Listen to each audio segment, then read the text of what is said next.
راح حج والتزم بالجامع شهر مشان يروح يخطب فلانة. شافوا أهل الجامع، اجى أبوه قالوا له والله الزلمة بسم الله عليه صار له شهر ما قطع فرض صلاة بالجامع. قال لك توكلنا على الله. والله امبارح حكاني أخ من لندن، والله شي ببكي، والله واجتمعنا اللهم ارحمنا برحمتك اللهم ردنا إليك ردا جميلا. قال لي أنا بنتي عايشة بلندن معها جنسية بريطانية وعم تدرس بالجامعة. قال لي نزلنا بالصيف على الشام، قامت اخت مرت عم ابوها مدري مين هي شافتها، قال حطت عينها عليها لاخوها، اقنع بنته انه بابا هون ترجعي لبلدك ونحن قديش انتم عايشين ببريطانيا.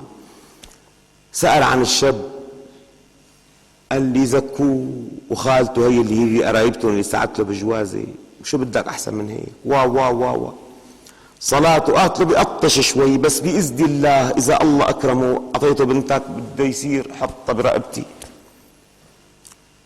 قال لي أقنعنا البنت تترك بريطانيا والعز اللي عايشة فيه والجامعة اللي عم تدرس فيها في سبيل إنه قال لي نرجع نلم شملنا ببلادنا ونرجع لهون. شهرين طلع الأخ بدخن باكيتين باليوم. دري انه عمه بيكره شيء اسمه دخان، قام ما دخن قدامهم ولا سيجاره ولا شممهم ريحته ولا جاب سيرته، وطلع ما بيدير وشه على القبله وله شيء 7-8 صاحبات.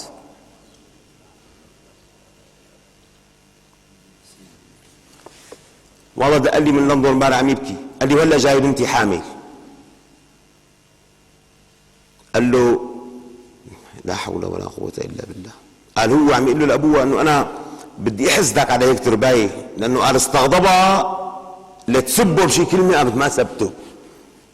شوف انت على الطريقه يعني شو بدنا نسميها هي بوايكيه هيك، يعني مثل اللي يعني مسك العصايه وصار انتو اكبر قدر ينغزروا الحمار. تم ينغزوا نص ساعه لحتى نفضوا رفسه. قال لك هذا كثير يعني هايج وكثير اخلاقه عاطله. لك اسال لك نص ساعه نازل فيه قاعد يمتحن اخلاقها. قال له تميت بدي قديش عم بستفزها لتسبني ما سبتني.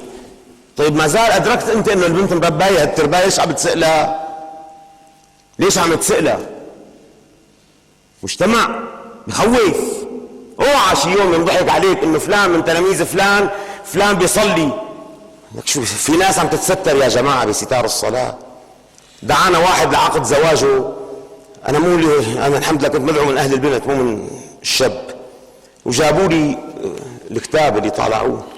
احد مشايخ البلد كاتب له قصيده باسمه واسم زوجته. رحت على الحفله، قام الشيخ اللي كاتب القصيده داعينه اهل العريس، مدح بالعريس مدح بالعريس مدح بالعريس مدح بالعريس. قلت له يا ريت صح لنا هيك عريس اذا كان هيك لبناتنا لبنات اخواتنا. ايه ما مضى 6-7 اشهر اتطلقت البنت. كنت في التحكيم الفقير الى الله عز وجل. نحن نكون كبنت رعناء بدها تتطلق كذا. ايه طلع يعني احلى كلمه بيقول لها اياها، احلى كلمه بيقول لها ما بعرف ليش يعني ما بنسر معك مثل وقت كنت انسر مع صاحبتي.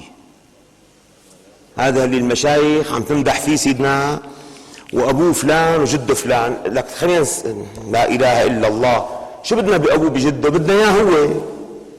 هلا في مشايخ كثير تقضي لي الكلمه بالحفل، عريسنا فلان جده ابو زكي شغله عظيمه بالحاره وسته ام زكي شغله كبيره بالحاره. لك شو بدنا بسته وجده؟ نحن بدنا هو. وانا مره بحفل العريس ما هان عليه بهالحكي هذا، قام قال له لرفيقه ليش هيك عم يحكي الشيخ؟ بيعرف انا وين كنت سهران امبارح؟ لك تصور ما هان عليه. لك هو بذاته العريس ما هان عليه. والله برافو عليه طلع صادق. ليش عم تمدح؟ الله عم يقول ولا تزكوا انفسكم هو اعلم من اتقى. والنبي سمح لك فقط بكلمتين، احسبه كذلك ان شاء الله. بس هيك اخي فلان خاطب بنتي شو رايك فيه؟ والله احسبه رجل صالح ان شاء الله تعالى لا ازكي على الله احدا. توكل على الله زلمه، ابوه هيك وامه هيك وما شاء الله حوله. واخر شيء طلع لك الاخ قال لما بعرف ليش انا يعني هيك تحكي مع بنت العالم؟ يهون عليك اختك تكون مع زوجها الا زوجها الكلمتين.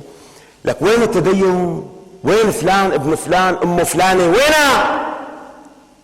بعدين اليوم انت ابو للولد، شكوا لك الجماعه عوض ما تجيبه لابنك تمسكه من شعراته وتدجله راسه بالارض امام بيت حماه وتقول له عندي. لك كان في رجال بدق صدورتها يا جماعه، اليوم ما عاد حدا دق صدره. صدقا صدقا صدقا 90% من المشاكل اللي عم فوت فيها بيقول لي انه والله شو سبب المشكله؟ انه الامر بايد حماتي مو بايد عمي. هذا الامر كتران كثير، ان الرجل لا يملك من امر نفسه شيء في البيت. الله وكيلكم عم يروح الصهر بده يشتكي كثير، عم يقول لك انا عم بسال بيقول لي والله عمي ما يعني حاكى عمه ما مشي الحال. الامر بايد مين؟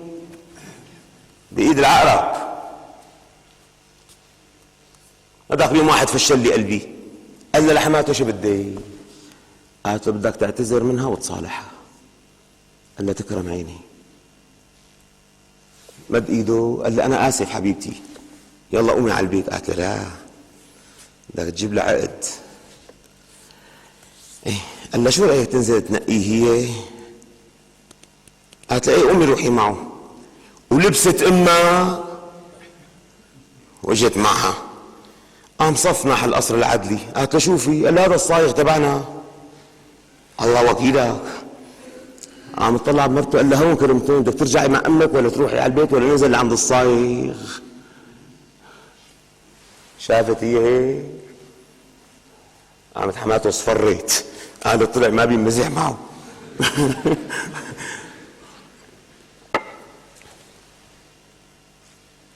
الله لا يفتنا.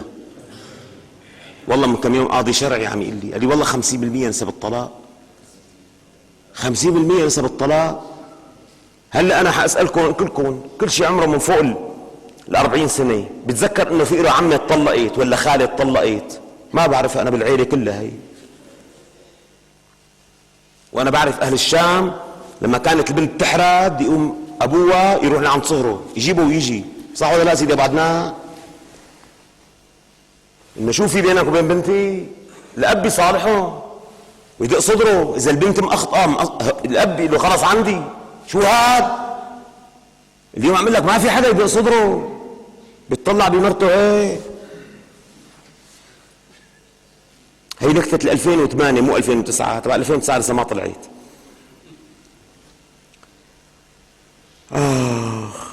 قريب ابن حماي بده يعقد. قلت له انا ما بعقد يا اخي، روح على المحكمة ساوي المعاملة الا مشاني ابن حماي يعني.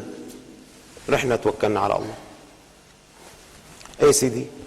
قلت له بس اذا بتريد يومين ثلاثة بتثبتوا العقد بالمحكمة، انا بسحب ايدي. قال جيب ورقة ولا؟ قلت له ما بسجل شيء، بس كرمال انه قلت لي مستعجلين ومدري شو بده يلبسها والله الى اخره. دق صدره عمه لابن حماي كذا، دبرنا المسألة توكلنا على الله. قال ايه سيدي شو طالبين مهار؟ قال والله نحن مو طالبين غير الدين والاخلاق. قلت له ايه الله يبارك لكم، بس يعني قديش طالبين مهر؟ قال مثل ما عمل لك دين واخلاق. قلت له مشان نعقد وما يكون في يعني اي خلل بيبي قديش طالبين مهر؟ قال والله نحن طالبين من الله دين واخلاق. قام الله كرمنا بدين واخلاق وابن عائله. قلت له يعني بدكم تعقدوا؟ قال ايه. قلت له انا ما بعقد بدون مهر. قال توكل على الله. قلت له قديش المهر؟ قال والله مو طالبين غير دين وخلق. قلت له اصبح اعقد له مثل ما عقدت لنفسي. قال لي استاذ قديش كان مهرك انت؟ قلت له ليره سوري بليره سوري. قال لي دقيقه شوي لك.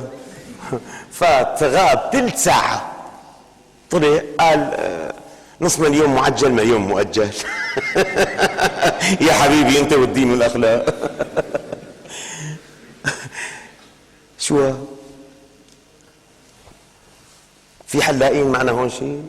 ما في حلاقين. مور اخي خلي علينا بالله خلي علينا. قلت له ذاك من الحلاق تبعي. قلت له كرمال النبي لما تقولها هي. قلت له انه هذا اسمه اسقاط، اذا زبون حمل حاله ومشي ما بيحق لك تراجعه. والله خلي علينا بيحلف في الله احمل حالك وامشي. ما بيصير تتراجع. الراجع في هبته كالكلب يرجع في قيئه، هيك الحديث. لا قال لك خلي علينا، ايه انت ما بتلقى مزح. والله صديقنا عم يدرس ببريطانيا، كان شاري، هنيك بتعرف بيبيعوا بالقطعه، شاري نص كيلو عنب هيك عنقود، يعني بيحطوه بكيس نايلو بيركزوه. نازله جارته ما ادري طالعه جارته، محسب حاله هون عايش بالشام، تفضل جار، اخذت عنقود ومشي. هيك الزلمه بقى، يعني انه انت عم تقول له تفضل. هدول الاجانب ما بيحبوا تمسيح الجوخ، لما عم تقول له تفضل شو معناتها؟ خلص ما عم بتاخذ العنقود ومشي. خلي علينا ما بيمشي الحال، بدك تكون صادق.